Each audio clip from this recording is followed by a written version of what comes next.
අල කිව්වම අපි හැමෝම හිතන්නේ හැමතැනම තියෙන ඉතාම ලාභකෑමක් කියලානේ. හැබැයි ඔයාලා දන්නවද ලෝකයේ එක විශේෂ අල වර්ගයක් තියෙනවා.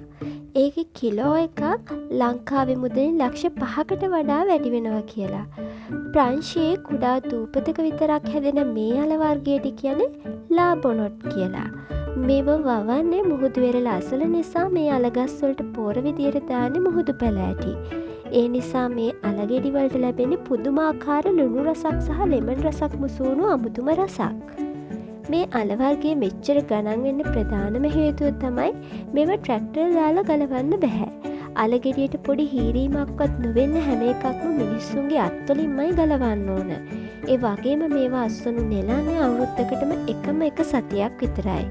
ඉතින් රත්තරන් වගේ වටින මේ අල කෑල්ලක රස බලන්න ඔයාලත් ආසද? පහලින් කමෙන්ට් කරගෙන යන්න.